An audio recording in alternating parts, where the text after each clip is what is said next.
No. Now you want to talk about the greatest rock star that ever lived, who lived like the greatest rock star you ever had lived? Well, we all knew our Elvis was a massive party animal. Like in this performance here, he's just fucking he's just annihilated here. And basically, what we have here is he's giving it a hoot, no, and running, and he's just like he's fucking just mangled. He looks mangled. He looks disheveled. And he wasn't singing very good at all. Some people booed him off the stage. It was fucking amazing. What an incredible performance. We have to just sit back and look at these absolute true legendary moments when everybody just kind of looked at him as like, oh, he's a singer, he's a star, but he was clearly dealing with the unwieldy need to be a rock star and party fucking hard. He partied so hard sometimes that they even actually sometimes could tell. Like, I mean, look at him in this interview. He's just been bending way too hard. And I believe he's in Texas and he doesn't know where he's at, what day it is. He fucking doesn't give a shit. He's a rock star. Legend go. He's rocking it. He's giving it all he's got. And now, Elvis definitely was known for the controversy, but he's definitely also a musician, and you can't help but stop and look back after all these years. What a legend, and what a fucking unbelievable Chad Elvis is. I mean, just listen to this amazing speech he gives here.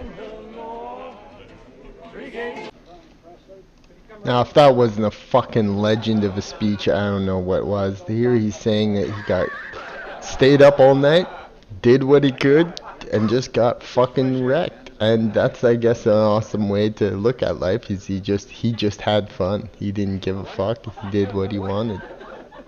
The attire is not one that we are. He partied so hard that he was just a legend of the party. Here he is at a random house party, interacting with guests, and you can just see around him. He is the party. He's an animal. Now there's no denying that he probably got up to all kinds of prescription medication and illicit substances. And that part of the story is part of Elvis and who he became. Because he became rock and roll.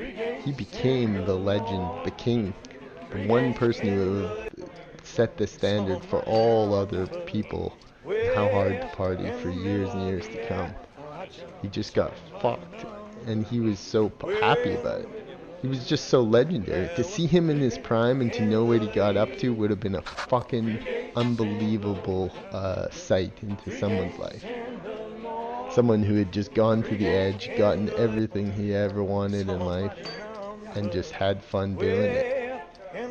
Getting fucked up is just a part of how he became. And all the shit that he did must have gone on some fucking absolutely wild ass adventures. And people around that knew for sure that he was just fucking giving it every single day, every single night. Don't stop, baby. We're gonna give it all night long. And then the downfall happened when Elvis looked noticeably terrible, thrashed by years and years and years of just constantly partying his face off.